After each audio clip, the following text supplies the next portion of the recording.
বাড়ল শিক্ষা প্রতিষ্ঠানে, করোনায় আরও 21 জনের মৃত্যু। উন্নয়নের নামে জলাধার ধ্বংস নয়, বললেন প্রধানমন্ত্রী। নতুন ভিসার নানা শর্তে অনিশ্চয়তা বেড়েছে সৌদি প্রবাসীদের। ভারতে কংগ্রেস নেতা রাহুল গান্ধী গ্রেফতার।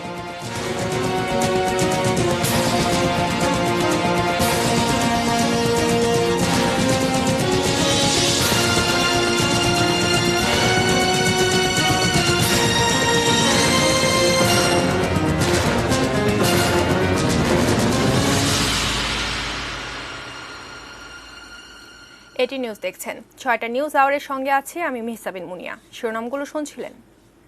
VSL Angle Channel HB VSL Bikrampur steel limited. এবারে বিস্তারিত। করোনা মহামারীর কারণে দেশের শিক্ষা প্রতিষ্ঠানগুলো ছুটি আগামী 31 অক্টোবর পর্যন্ত বাড়ানোর সিদ্ধান্ত নিয়েছে সরকার। এর আগের ঘোষণা অনুযায়ী 3 অক্টোবরে ছুটি শেষ হওয়ার কথা ছিল। তবে এখনও শিক্ষা প্রতিষ্ঠান খোলার মতো পরিস্থিতি না থাকায় এই সিদ্ধান্ত নেওয়া হয়েছে। মার্চ মাসের 8 তারিখে প্রথম করোনা রোগী শনাক্ত হয়। এরপর 17 মার্চ থেকে 31 মার্চ পর্যন্ত স্কুল কলেজ সহ সব ধরনের শিক্ষা প্রতিষ্ঠান ও কোচিং সেন্টার বন্ধের ঘোষণা দেয় সরকার। চলতি বছরের 1 এপ্রিল থেকে শুরু হতে যাওয়া এসএসসি ও সমমানের পরীক্ষাও তখন স্থগিত করা হয়।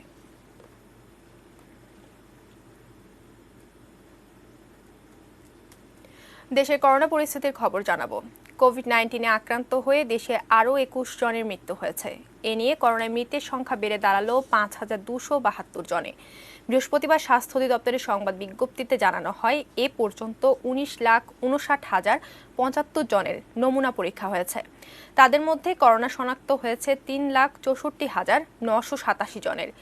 দেশের 108টি ল্যাবে পিসিআর টেস্টে নতুন করে শনাক্ত 1,508 জন। এ সময় সুস্থ হয়েছেন 1,591 জন। এ নিয়ে মোট সুস্থের সংখ্যা 2,77,078 জন।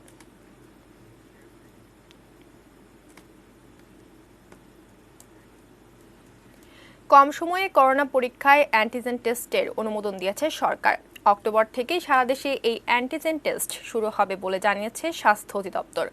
যদিও বিশেষজ্ঞরা বলছেন, অ্যান্টিজেন কিটের মানের উপর নির্ভর করছে ফলাফলের সঠিকতা।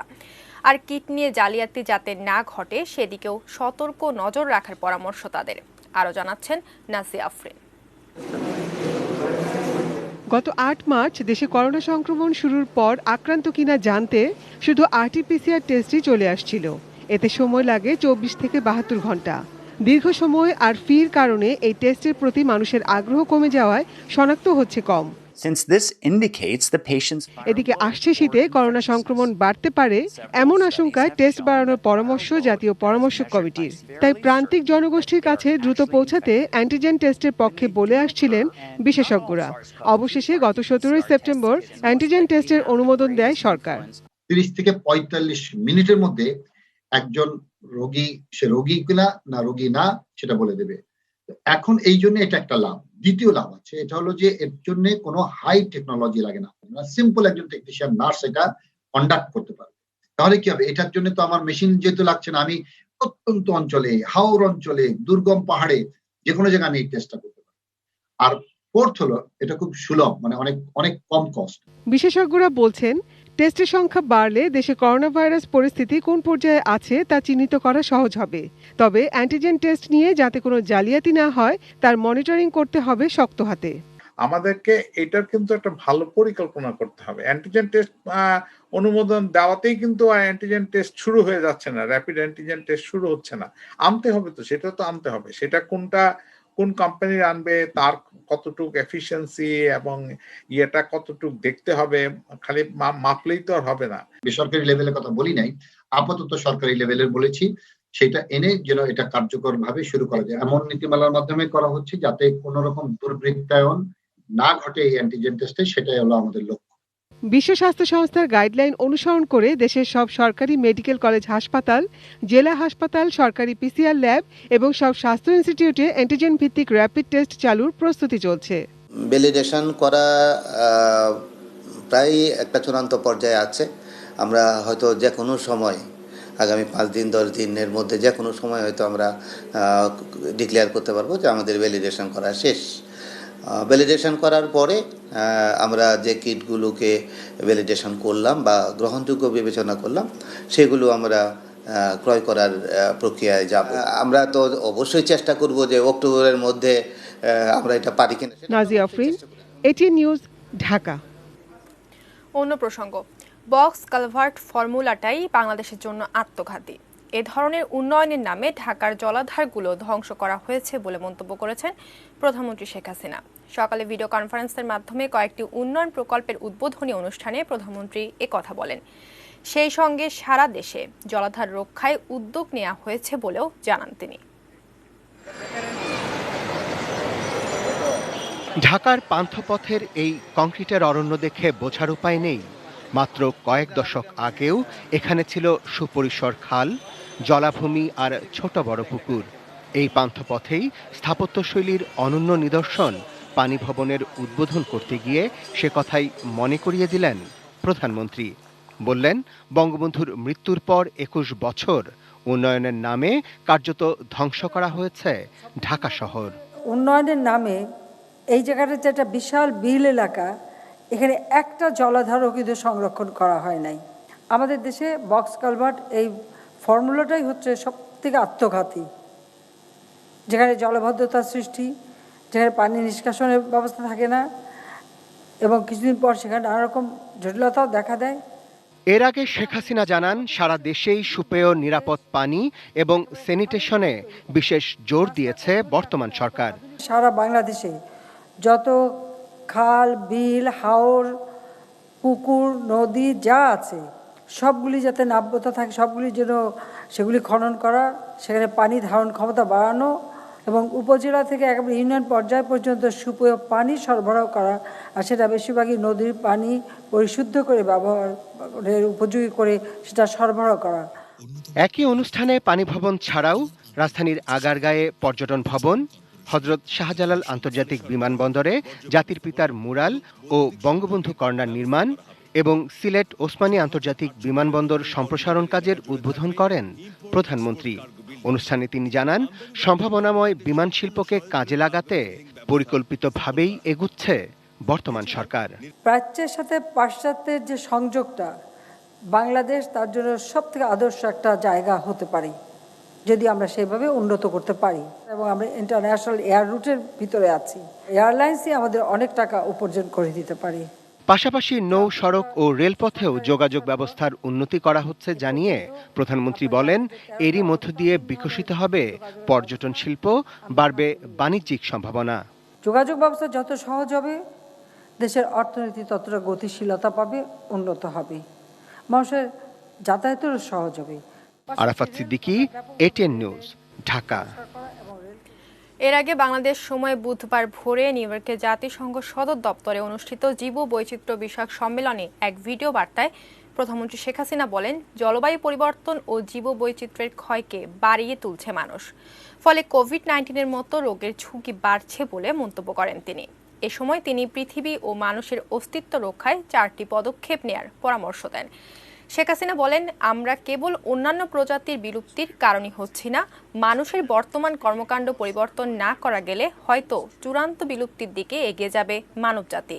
মিঠা পানির উপর বাংলাদেশের নির্ভরশীলতা রয়েছে, অথচ বিশ্বের সবচেয়ে দ্রুত হারে হ্রাস পাচ্ছে মিষ্টি পানির জীববৈচিত্র্য। বিশ্ব নেতাদের উদ্দেশ্যে বার্তায় টেকসই বিনিয়োগে মনোযোগ দেওয়া, জীববৈচিত্র্য রক্ষায় জনসচেতনতা তৈরি, এই বিষয়ে জ্ঞানের আদান প্রদানের সুযোগ নিশ্চিত করা এবং মনিটরিং ব্যবস্থা শক্তিশালী করার পরামর্শ তুলে ধরেন প্রধানমন্ত্রী। To save the planet and to save us, we must take the following actions. 1. While investing, we should focus on future sustainability. 2. For safeguarding biodiversity, creating greater public awareness through our education system and research, and strengthening national legislations and monitoring mechanisms are key action. 3. Global access to benefit sharing must be ensured for the true owners of the genetic resources and associated traditional knowledge. 4. Achieving the Paris goals would be the difference between our extinction and our survival. We must implement them. একের পর এক দিন পার হয়ে যাচ্ছে, কিন্তু সমস্যা ফুরাচ্ছে না Saudi প্রবাসীদের। কাজে ফেরার আকুলতায় প্রতিদিনই ধর্ণা দিচ্ছেন টিকিট কাউন্টারে। সরকার আর কফিলের মুখাপেক্ষী হয়ে তাদের দিন কাটছে অশ্রু আর ঘামে। সাজেদা সুইটির রিপোর্ট। কবছর আগে নিজের শখ আহ্লাদ জলাঞ্জলি দিয়ে সৌদি আরবে বাড়ি জমিয়েছিলেন লক্ষ্মীপুরের মোহাম্মদ সেলিম। ভেবেছিলেন নিজে কষ্ট করে হলেও স্বজনদের কষ্ট দূর করবেন, কিন্তু জানতেন না এবারে দেশে ফেরাটা কতটা অশ্রু ঝরাবে। আমি আজকে 11টা দিন এখানে বসে রয়েছি, শুধু আছে আমার 5-6টা সংসারে 5-6টা লোক খাওয়াইনি, আমি একা রুজি করিনি। আজকে না 10টা মাস আমি পড়ে রয়েছি বাংলাদেশ, বাইরে এক কড়া জায়গা জমি নাই, আমার রত্তরে ওয়েফের সব শেষ করে দিয়েছি। কারো অশ্রু দেখা যায়, কারোটা বুকে চেপে থাকে। কোনো রাস্তা নাই আমাদের জন্য, রাস্তা নাই, ঋণ ছিল তার শোধ করছি এবং কিছু করতে পারিনি এখন পর্যন্ত। অল্প টাকা বেতন পাই, আমরা আবার জামগে, আমাকে বাড়িতে কোনো কিছু নাই। পাবলিক যদি না বাঁচে তো সরকার কি করে বাঁচবে? গত পরশুদিন সমমন্দির আপনারা কাজ করে খান, কাজ তো খান, তাহলে কাজ কি সমমন্দির বাসা যা কাজ করবো কিছু নাই, বুঝছেন? আমরা সব আর আলাইছি। আইয়ুব খান সহ 5 জন কাজ করতেন একই কোম্পানিতে। ছুটিতে দেশে এসে কেবল চাকরি নয়, হাতছাড়া হতে বসেছে এত বছরের সঞ্চয়ও। কিন্তু আমার তো 23 বছরের পাওনাদান ওখানে রয়ে গেছে। আমরা 5 বছর পাই, 5 লাখ টাকার মতো লোকসান আমি পড়ি। এরপর আমি আসি আজকে 5 মাসে আমার মনে 5 লাখ টাকার মতো আমি ঋণ করছি। আমি এখানে গেলে আমার সার্ভিস বেনিফিটটা পাইতাম ভাই বাংলা 7-8 লাখ টাকা, এটা দিব কে? হোটেল সোনারগাঁওর গেটে অপেক্ষায় থাকা প্রবাসীদের ভোগান্তির যেন শেষ নেই। আশা আর সান্ত্বনার খোঁজ চোখে মুখে। এই যে দীর্ঘ 10 দিন 15 দিন ধরে শুধু সিরিয়ালে রাখছে, কোথায় থাকি কোথায় খাই, যেমন দুপুরে খাওয়ার নাই, প্রস্রাব করবো লেফটিনে যাবে, তাও আমাদের ব্যবস্থা নেই। কাজে ফিরতে টিকিট দরকার, টিকিট পেতে দরকার টোকেন। নতুন টোকেন মিলবে 4 অক্টোবর। হলুদ টোকেনেরও টিকিট দেওয়ার কথা সেদিনই। বৃহস্পতিবার এ এবং বি টোকেনধারী 200 জনকে টিকিট নিশ্চিত করে সৌদি এয়ারলাইন্স। শুক্রবার টিকিট পাবেন সি এবং শনিবার ডি টোকেনধারীরা। এখানেও টাকার ধান্দা আর কি বাইরে হয়ে গেছে, যারা ট্রাভেলসের মাধ্যমে করবে এদের তো টাকার ধান্দা, টাকা দিয়েই করাইতে হইবে। এখন মনে করেন টিকিট হাতে পাইয়া সব কষ্ট দূর। Sajida Sweety, ATN news, Dhaka.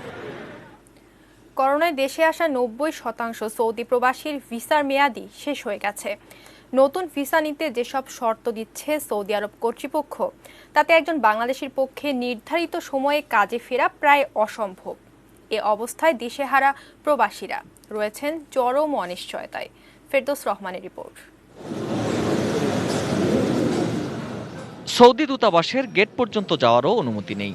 বুধবার ঢাকার সৌদি দূতাবাসের সামনে একটি গাছের সঙ্গে সাঁটানো তালিকার সামনে সৌদি প্রবাসীদের ভিড়। এই গাছে ঝোলানো যে তালিকা, তাতে থাকা ভিসা প্রসেসিং সেন্টারগুলোর অনেকগুলোই উল্লিখিত ঠিকানায় নেই। আমরা এই বিষয়ে কথা বলেছি, 3-4টা ট্রাভেলস তারা ফোন ধরছে না, কেউ অফিস নাই। আমরা সোনারগাঁ যাই, ওইখানে পাত্তা দিতেছে না, এখানে আসছি এখানে দিতেছে না, ট্রাভেলসে যাইতেছি ওরাও কোনো ঠিক ঠিকানা বলতেছে না। এই 34টি এজেন্সির একটি বনানীর আবু তুর্কি ট্রেডিং অ্যান্ড জেনারেল সার্ভিস। ভেতরে ঢুকতে চাইলে প্রথমে বলা হয় অফিস বন্ধ। অনেক গড়িমসির পর ভেতরে ঢোকা গেলেও ক্যামেরায় কথা বলতে নারাজ এর দায়িত্বশীলরা। ভিসার মেয়াদ বাড়াতে সৌদি কর্তৃপক্ষের 5 শর্তের মধ্যে রয়েছে সৌদি আরবে শ্রমিকের নিয়োগকর্তা বা কফিলের আবেদন সম্বলিত চিঠি, সৌদি ইমিগ্রেশন অফিসের অনুমতিপত্রের কপি, রি এন্ট্রি ভিসার মূল কপি, মেয়াদসহ কাজের অনুমতিপত্র বা আকামার কপি এবং সৌদি আরব থেকে বের হয়ে যাওয়ার তারিখসহ পাসপোর্টের পাতার প্রিন্টের মূল কপি। এসব কাগজপত্র নিয়ে প্রবাসীদের সৌদি দূতাবাস নির্ধারিত ট্রাভেল এজেন্সিতে যেতে হবে। এজেন্সিগুলো তা দূতাবাসে পাঠালে পরীক্ষা নিরীক্ষা করে কাগজপত্র ঠিক থাকলে ভিসার মেয়াদ বাড়িয়ে দেবে সৌদি দূতাবাস। অবশ্য এই 34 এজেন্সির সভাপতি মনে করেন বিষয়টি দুই দেশের সরকারের হস্তক্ষেপ ছাড়া কঠিন। এটা দুইটা জিনিস আছে, একটা হলো একবারে যদি ওমিট করা যায় যে কোম্পানির লেটারটা ছাড়া যদি করা যায় তাহলে আর একদম ইজি হয়ে যায়। ফরেন মিনিস্ট্রি অ্যাটেস্টেশনটা যদি বাধ্য করে তাহলে সেটা হইতে আবার সময় লাগবে। এটা আবার কপিল নিজে যাইতে হয় বা কপিলের উকিল যাইতে হয়। তো কপিল তো ওখানকার কপিল সৌদিয়ানরা তো একটু এইসব নিজেরা কাজকর্ম করতে অভ্যস্ত কম, উকিল দিয়ে বা দিয়ে কাজ করা, এগুলো করতে গিয়ে তো সময়ের ব্যাপার। এই পরিস্থিতিতে হতাশা বাড়ছে করোনায় দেশে ফেরা সৌদি প্রবাসীদের। সরকারের কার্যকর পদক্ষেপ ছাড়া আশার আলো নেই তাদের। সব স্বপ্ন শেষ হয়ে গেছে। এখন মানে কালকে সারাটা রাত্র গেছে, 1 মিনিটও ঘুমাইতে পারিনি, শুধু টেনশনে। মানে ঘুমাইলে টেনশন আসছে কিভাবে সংসার চলবো। কেউ না খেয়ে আছে, কেউ এখানে যা জমা জমি ছিল সব বিক্রি করে, বাড়ি ঘর বিক্রি করে বসে আছে।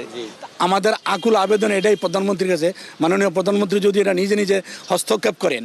অবশ্য সৌদি ভিসা সার্ভিস সেন্টার অ্যাসোসিয়েশনের উপদেষ্টা এবং সংসদ সদস্য BH হারুন মনে করছেন, দেরিতে হলেও সৌদি প্রবাসীদের ব্যাপারে একটা ইতিবাচক সিদ্ধান্তে আসতে পারবে দুই দেশের সরকার। এই লোকগুলো তাদের কাছে পরিচিত, তাদের ঘরের ড্রাইভার, তারা তাদের সাথে একটা ফ্রেন্ডলি হয়ে গেছে। তার দরকারই আছে, তার মানে বিষয় শেষ হয়ে গেছে। যে কোনো কাজে পারে সেখান থেকে নেবেই, এটা ইনশাআল্লাহ মানে যাবে। Ferdous Rahman, ATN news, Dhaka. ইকামা, সৌদি আরবে কাজের অনুমতিপত্র। করোনার প্রভাবে সেই ইকামা নিয়ে যত জটিলতা। মেয়াদ শেষ হয়ে গেছে বা যাচ্ছে, তবুও সহজে মিলছে না প্লেনের টিকিট। ভিসা ইকামা নবায়নের সুযোগও তৈরি করেছে নতুন সমস্যা। সৌদি প্রবাসীদের ইকামার এই জটিলতা কতটা গভীর তা নিয়েই ATN নিউজের নিউজ আওয়ার এক্সট্রায় আলোচনা। আমার আশা ছিল আমি সৌদি আরব যাবো, কামাই করুম, বাপ মায়ের খামু, বোরে বাদ দেবো, সুখে সংসার বান্ধব। ম্যাডাম আমার আশা আকাঙ্ক্ষা সব মিটে গেছে। আমি এখন কি করবো? আমার যে কোনো একটা রাস্তা আমার না আমি বিষ খামো। হৃদয় ভাঙার গল্প তো অনেকই শুনি, তবে ব্যথা সইতে না পারার জানান দেন কজন? সৌদি প্রবাসী মানিকগঞ্জের ফারুক হোসেন সেই ব্যথার জানান দিয়েছেন। এমন ব্যথা যে ইকামা ভিসার মেয়াদ জটিলতায় সৌদি আরবে ফিরতে না পারা রেমিটেন্স যোদ্ধাদের অনেকের বুকে চাপা, সেটাও নিশ্চিত। 10 দিনের বেশি সময় ধরেই রাস্তায় আন্দোলনে সৌদি প্রবাসীরা। এ সময়ে গুটিকতক সৌভাগ্যবানের টিকিট প্রাপ্তির স্বস্তি মিললেও সেই টিকিটের জন্যই হাহুতাশ, না পাওয়ার দীর্ঘশ্বাস বড্ড পোড়ায়। কঠিন অপেক্ষা ক্রমেই দীর্ঘ হচ্ছে। এমন পরিস্থিতি কেন? ফিরতি টিকিটের প্রবাসীরা আগে এয়ারলাইন্সে কি খোঁজ করেছেন? ভিসা ইকামার মেয়াদ কিভাবে বৃদ্ধি করতে হবে, কিংবা যাদের পাঠানো টাকায় বৈদেশিক মুদ্রার রিজার্ভ বাড়ছে তাদের কাজে পাঠাতে সরকারি ব্যবস্থাপনা কি? নিউজ আওয়ার এক্সট্রার আয়োজনে ভুক্তভোগীদের ক্ষোভের সাথে মিলেমিশে একাকার নানা প্রশ্ন। টুকন কাজে আসে নাই, ওরা 20,000 30,000 টাকা বেচতেছে, অনেক দালালের কাছে টুকন চলে গেছে, মানে টোকেনও বিক্রি করছে 20,000 30,000 টাকা। তথ্যের ঘাটতি এক্ষেত্রে শুরু থেকেই দেখা গেছে। সমস্যাটিকে কেবল বৈদেশিক কূটনীতি দিয়ে না দেখে তাই ব্যবস্থাপনার সক্ষমতা নিয়েও দেখার দাবি। রাজনীতি জড়িত কিনা আমি মনে করি না। আমি মনে করি না এই কারণে, কারণ সৌদি সরকারের সাথে আমাদের কোনো বৈরিতা কিন্তু নেই। আমি মনে করি এটা হয়তো কোনো ব্যবস্থাপনায় কোনো সমস্যা রয়েছে, সৌদি আরবিয়াতে হোক বা বাংলাদেশে হোক। পরিস্থিতি যে এমন হতে পারে সে বিষয়ে অনুমান করলেও পরিকল্পনা বাস্তবায়িত হয়নি। এখন স্বাস্থ্য ঝুঁকি নিয়ে তাড়াহুড়োয় পরিস্থিতি কতটা ঠিক করা সম্ভব? বাইরের মেম্বারদের কাছে যে ভিসাগুলো প্রক্রিয়া দিয়েছে সেটা দিয়ে ডাটা করে সেগুলো কোন দেশে কোন কি অবস্থায় আছে এবং কার কোন ক্যাটাগরিতে কোন ভিসাগুলো আটকে গেছে, কোন পর্যায়ে কতগুলো আছে টিকিট করা, কতগুলো আছে ভিসা সম্পন্ন করা, কতগুলো আছে ইমিগ্রেশন করা, কতগুলো আছে মেডিকেল করা, আমরা কিন্তু সেটি করেছি। একটা ওয়ার ফুটিং এ এই সমস্যার সমাধানটা করতে হবে, কারণ 3 থেকে 5 লাখ লোক না হলে রাস্তায় নামছে, আরো নামবে। ওই জায়গাটায় আমার মনে হয় আন্ডারস্ট্যান্ডিং এর একটা গ্যাপ রয়ে গেছে। প্রবাসীদের পাঠাতে সর্বোচ্চ কূটনৈতিক প্রচেষ্টা যেমন জরুরি, তেমনি যারা ফিরতে পারবেন না তাদের জন্য দরকার বিকল্প ভাবনা। ওয়ান স্টপ সার্ভিস, জি, 1 মাসের জন্য, জি, আর কিছু না। হ্যাঁ, and people with dedication and with the authority to do and solve things. এটা যদি করা হয় তাহলে এই সমস্যার সমাধান করতে হবে, এক জায়গায় বসে করতে হবে। সম্রাট Anwar, ATN news, Dhaka. Green line পরিবহনের বাসে চাপায় পা হারানো প্রাইভেট কার চালক রাসেল সরকারকে আরও 20 লাখ টাকা ক্ষতিপূরণ দেওয়ার নির্দেশ দিয়েছেন হাইকোর্ট। গ্রিন লাইন পরিবহনের মালিককে একসাথে 20 লাখ টাকা দিতে বলা হয়েছে। রাসেল ও গ্রিন লাইন পরিবহন কর্তৃপক্ষের কেউই এ রায়ের বিরুদ্ধে আপিল করবে না। 2018 সালের 28 এপ্রিল যাত্রাবাড়ির মেয়র মোহাম্মদ হানি ফ্লাইওভারে গ্রিন লাইন পরিবহনের একটি বাস রাসেল সরকারের প্রাইভেট কারকে ধাক্কা দেয়। এ নিয়ে কথা কাটাকাটির এক পর্যায়ে রাসেলের শরীরের উপর দিয়ে গাড়ি চালিয়ে দেয় বাস চালক কবির হোসেন। প্রাণে বেঁচে গেলেও রাসেলের বাম্পার শরীর থেকে বিচ্ছিন্ন হয়ে যায়। পরে পুলিশ হাইকোর্টের সামনে থেকে বাসসহ কবিরকে আটক করে। এ ঘটনায় জাতীয় সংসদের সংরক্ষিত মহিলা আসনের সাবেক সংসদ সদস্য, বর্তমানে কৃষক লীগের সাধারণ সম্পাদক অ্যাডভোকেট উম্মে কুলসুম স্মৃতি হাইকোর্টে রিট করেন। আদালত ওই বছরের 14 মে কেন রাসেলকে 1 কোটি টাকা ক্ষতিপূরণ দেওয়া হবে না তা জানতে চেয়ে রুল দেন। এরপর সম্পূরক এক আবেদনে হাইকোর্ট রাসেল সরকারকে 50 লাখ টাকা দিতে নির্দেশ দেন। এ আদেশ মেনে রাসেলকে 2 দফায় 10 লাখ টাকার চেক ও চিকিৎসা বাবদ 3,42,000 টাকা দিয়েছে গ্রিন লাইন পরিবহন কর্তৃপক্ষ।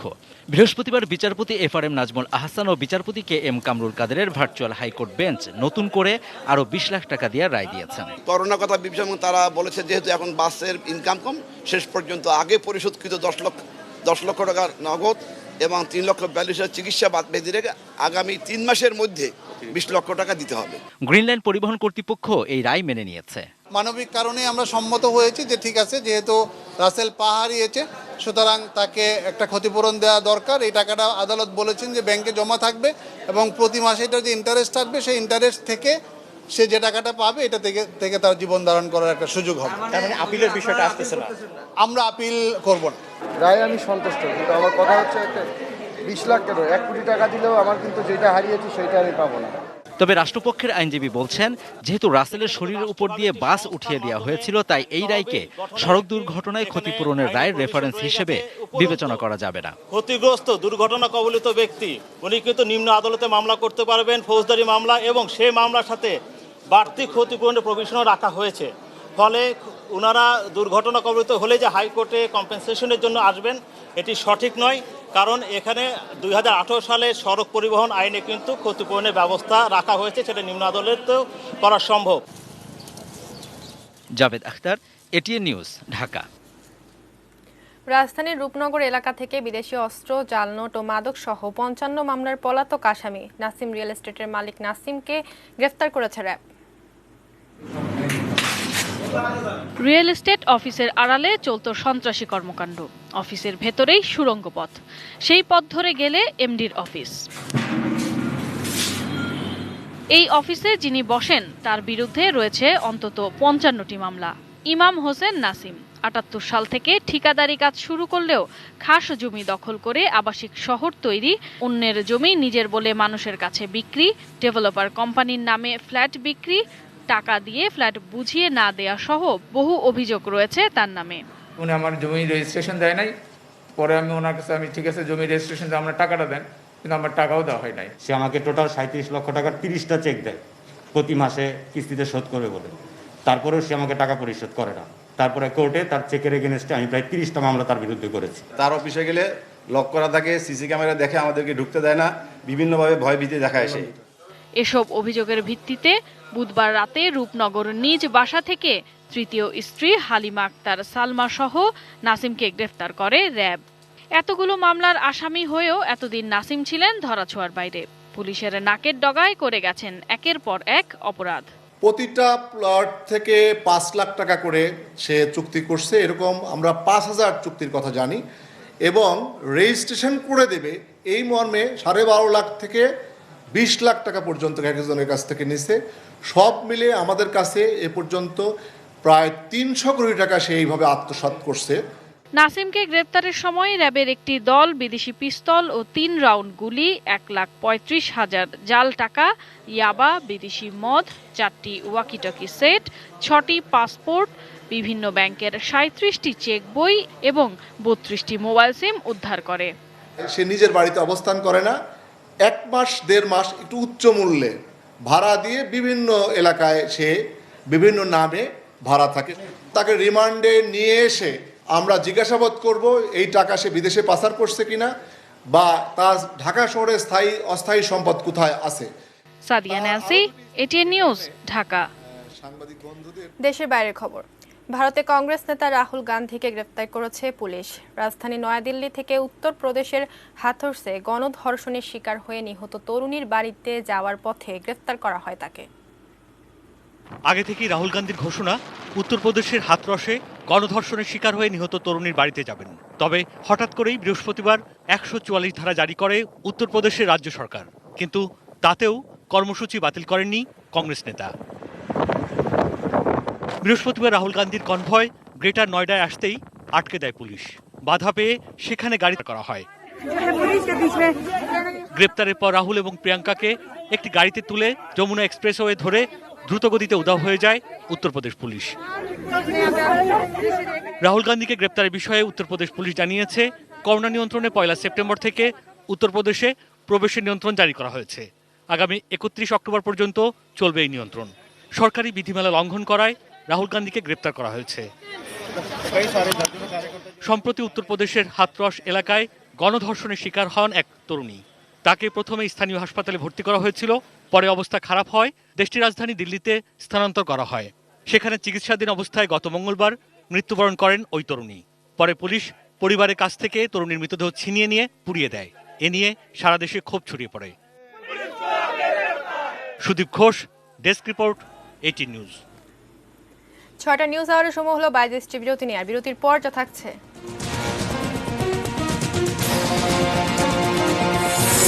বিশ্বমানে উন্নীত হচ্ছে সিলেট ওসমানী আন্তর্জাতিক বিমানবন্দর। পদ্মার ভাঙনে বিপন্ন কুষ্টিয়ার দৌলতপুর।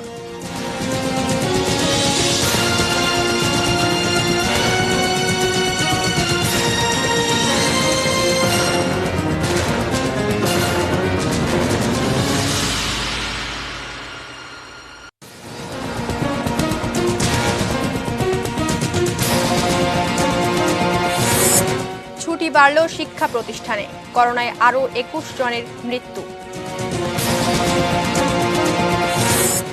উন্নয়নের নামে জলাধার ধ্বংস নয় বললেন প্রধানমন্ত্রী।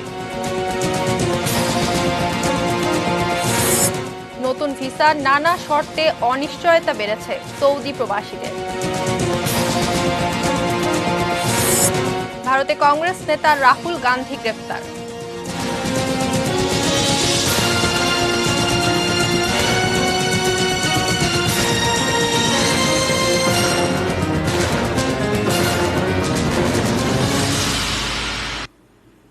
বিরতির পর আরো একবার আমন্ত্রণ জানাচ্ছি ৬টা নিউজ আওয়ারে। ধন্যবাদ সঙ্গে থাকার জন্য। যাচ্ছে অন্যান্য খবরে। এবার ধর্ষণের অভিযোগ মহানগর উত্তর ছাত্রলীগের নেতা সবুজ আল সাহাবার বিরুদ্ধে। দাওয়াত খাওয়ার কথা বলে রাজধানী মিরপুরে জনৈক বিবি ফাতেমার বাসায় ডেকে নিয়ে ২২ বছরের এক তরুণীকে ধর্ষণ করে, এমন অভিযোগ পুলিশকে জানায় ভুক্তভোগী। ধর্ষণের শিকার নারীর করা মামলার সূত্র ধরে মিরপুর মডেল থানার পুলিশ জানায়, পূর্ব পরিচয়ের জের ধরে ৮ সেপ্টেম্বর রাতে মিরপুরে বিবি ফাতেমার বাসায় নিয়ে যায় অভিযুক্ত সবুজ। পরে বাহানা করে রাতে ভুক্তভোগীকে ওই বাসায় থাকতে বাধ্য করে সে। রাত গভীর হলে বিবি ফাতেমার সহায়তায় ধর্ষণ করে ছাত্রলীগের এই নেতা। ৩০ সেপ্টেম্বর ধর্ষণের অভিযোগ করার পরেই অভিযুক্ত ছাত্রলীগ নেতা ও বিবি ফাতেমাকে গ্রেফতার করে পুলিশ। পরে তাদের আদালতে পাঠানো হয়। ভুক্তভোগী নারীকে ঢাকা মেডিকেল কলেজ হাসপাতালে চিকিৎসার জন্য পাঠানো হয়েছে।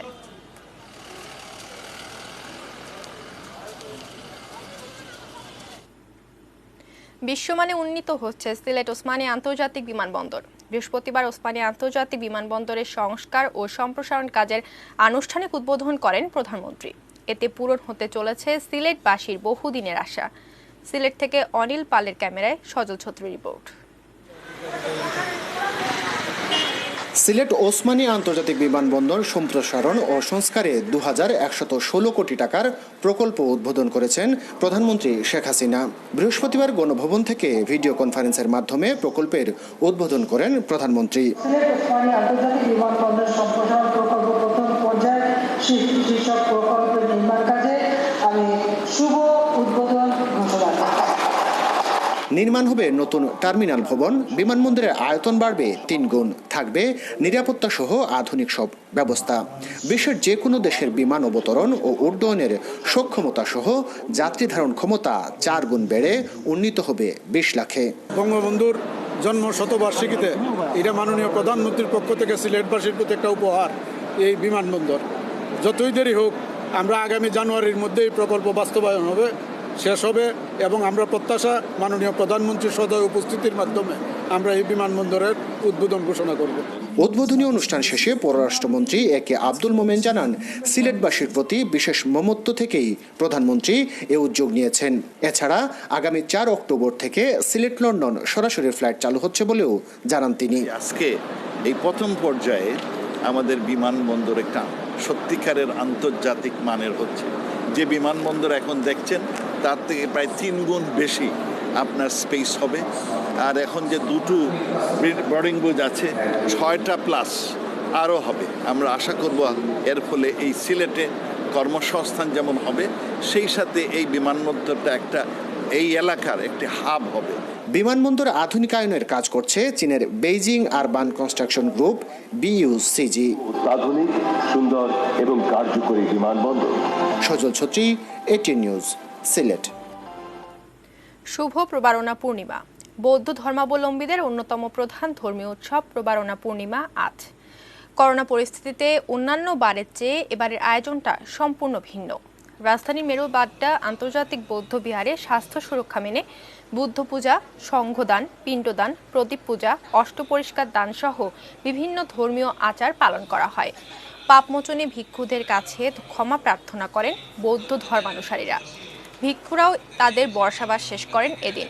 বৌদ্ধ সম্প্রদায়ের বিশ্বাস, এই পূর্ণিমায় ভিক্ষু ও গৃহী সবারই পাপমোচন হয়। প্রবারণা পূর্ণিমার পরের দিন থেকেই বিভিন্ন বিহারে পালিত হয় কঠিন চিবর দানোৎসব।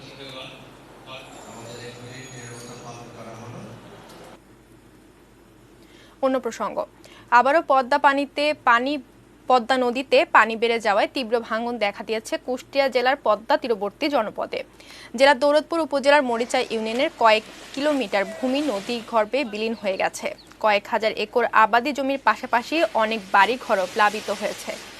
হুমকিতে রয়েছে রায়তা মহিষকুণ্ডী বন্যা নিয়ন্ত্রণ বাঁধ, ভারত বাংলাদেশ বিদ্যুৎ সঞ্চালন খুঁটি, সরকারি স্থাপনা ও বিভিন্ন শিক্ষা প্রতিষ্ঠান। ক্ষতিগ্রস্তরা জানিয়েছেন, ফসলি জমি ও বসতবাড়ি পদ্মা গর্ভে চলে যাওয়ায় তারা এখন সর্বশান্ত ও আশ্রয়হীন। ভাঙন ঠেকাতে স্থায়ী ব্যবস্থা নেয়ার দাবি জানিয়েছেন তারা। 2 কিলোমিটার রাস্তা এবং 2 কিলোমিটার ফসলের জমি নদীতে ভাঙি চলে গেছে। নদী কিনারায় এসে গেছে, কখন যে কি হয়ে যাবে রাত বিরিতে বলা যাবে না। অর্ধহারে অনাহারে না খেয়ে দিনপাত করছে। এখন তারা ক্ষুধার যন্ত্রণাও ভুলে গেছে, মরার যন্ত্রণার ভয়ে। সোশ্যাল ইসলামী ব্যাংক লিমিটেড বাণিজ্য সংবাদ।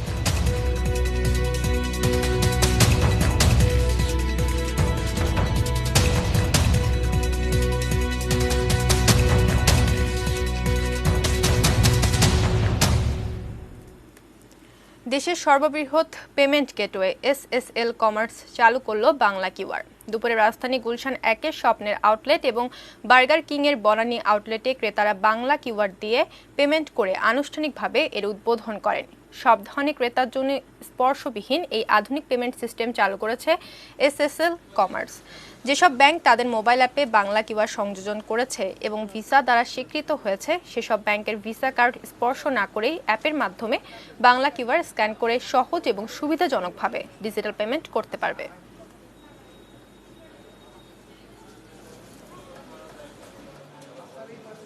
এটার মাধ্যমে একজন কাস্টমার, একজন গ্রাহক তার মোবাইল অ্যাপ থেকেই কিউআর কোডটা স্ক্যান করে পেমেন্ট করতে পারবে। এবং পুরো পেমেন্টটা ডিজিটালি হচ্ছে এবং আপনার শুধু আপনার মোবাইল অ্যাপ থাকলেই হবে, আপনার কার্ডও সাথে ক্যারি করতে হবে না। মোবাইল অ্যাপের ভিতরে আপনার কার্ড থাকবে, আপনি অ্যাপ খুলবেন, স্ক্যান করবেন, পেমেন্ট করে দিবেন, আর সাথে সাথে পেমেন্ট চলে যাবে আপনার মার্চেন্টের কাছে।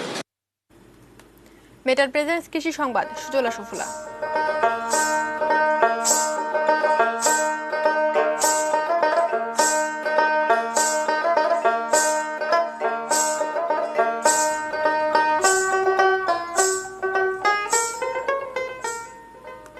কুষ্টিয়ায় বেকার যুবক থেকে শুরু করে অনেকেই অর্থকরী ড্রাগন ফল চাষে আগ্রহী হয়ে উঠছেন। কুষ্টিয়ায় এবছর প্রায় 3,500 হেক্টর জমিতে ড্রাগন ফলের চাষ হয়েছে। প্রতি হেক্টর জমিতে 22 থেকে 25 মেট্রিক টন ড্রাগন ফল উৎপাদন হয়। খুচরা বাজারে প্রতি কেজি ড্রাগন ফল বিক্রি হয় 300 থেকে 400 টাকা দরে। একবার জমিতে ড্রাগন ফলের গাছ রোপণ করার 8 থেকে 9 মাসের মাথায় গাছে ফুল ও ফল আসে। এতে খরচ বাদ দিয়ে লাভ হচ্ছে দ্বিগুণেরও বেশি। পুষ্টি চাহিদা পূরণে শাকসবজির পাশাপাশি ড্রাগন ফল চাষে কৃষকদের আধুনিক প্রযুক্তি সহ সব ধরনের পরামর্শ দিচ্ছে কৃষি বিভাগও।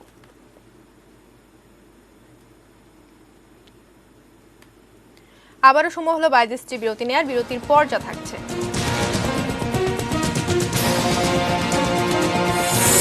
আজারবাইজান আর্মেনিয়া সংঘাতে দায় তুরস্কের, ফ্রান্সের অভিযোগ। আইপিএলে আজ মুখোমুখি মুম্বাই ইন্ডিয়ান্স ও কিংস 11 পাঞ্জাব।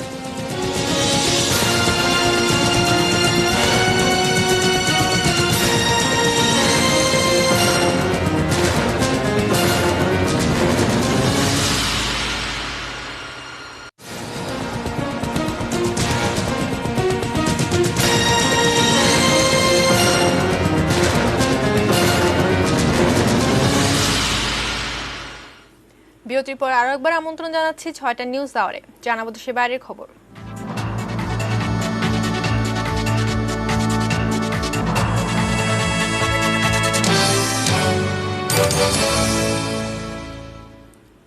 নাগর্নো কারাবাখ অঞ্চলের কর্তৃত্ব নিয়ে আজারবাইজান ও আর্মেনিয়ার মধ্যকার রক্তক্ষয়ী সংঘর্ষ অবিলম্বে বন্ধের আহ্বান জানিয়েছেন রাশিয়ার প্রেসিডেন্ট ভ্লাদিমির পুতিন ও ফ্রান্সের প্রেসিডেন্ট ইমানুয়েল ম্যাক্রো।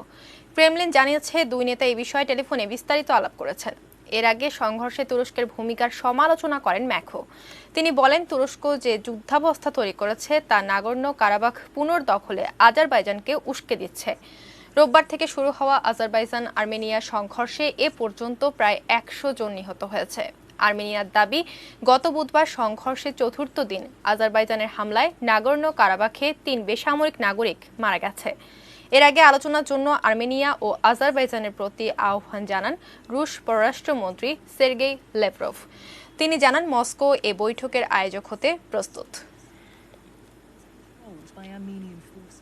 খেলার খবর।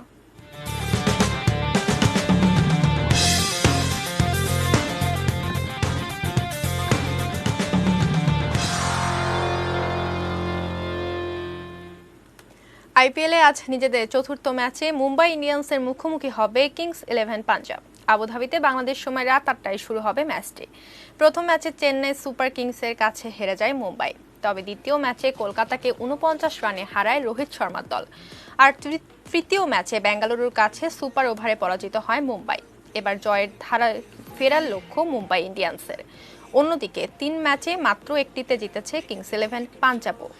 এবার দ্বিতীয় জয়ের লক্ষ্য তাদের সামনে। তবে সাম্প্রতিক সময়ে খুব একটা ফর্মে নেই কেএল রাহুলের দল।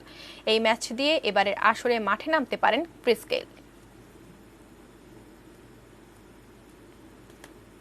স্প্যানিশ লিগে জয়ের ধারা অব্যাহত রেখেছে রিয়াল মাদ্রিদ। বুধবার রাতে ভায়াদোলিদের বিপক্ষে 1-0 গোলে জিতেছে তারা। অপর ম্যাচে ভিয়ারিয়াল 3-1 গোলে হারিয়েছে আলাভেসকে। ঘরের মাঠে খেলা শুরু থেকে দাপট দেখায় রিয়াল। 10 মিনিটে ভলভের্দের শট রুখে দেন ভায়াদোলিদ গোলরক্ষক রবের্তো হিমেনেস।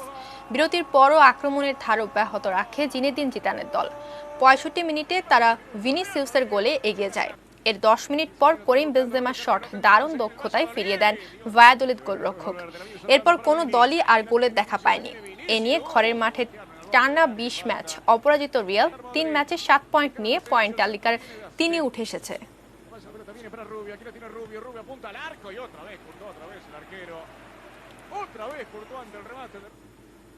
শেষ করব সন্ধ্যা 6টা নিউজ আওয়ার। তবে তার আগে এক নজরে সংবাদ শিরোনামগুলো জানিয়ে দেব আরো একবার। ছুটি বাড়লেও শিক্ষা প্রতিষ্ঠানে, করোনায় আরো 21 জনের মৃত্যু। উন্নয়নের নামে জলাধার ধ্বংস নয়, বললেন প্রধানমন্ত্রী। নতুন ভিসার নানা শর্তে অনিশ্চয়তা বেড়েছে সৌদি প্রবাসীদের। ভারতে কংগ্রেস নেতা রাহুল গান্ধী গ্রেপ্তার।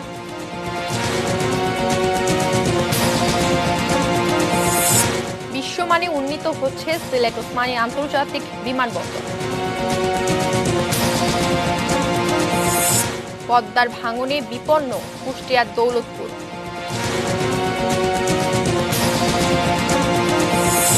আজারবাইজান আর্মেনিয়া সংঘাতে দায় তুরস্কের, ফ্রান্সের অভিযোগ। আইপিএলে আজ মুখোমুখি মুম্বাই ইন্ডিয়ান্স ও কিংস 11 পাঞ্জাব।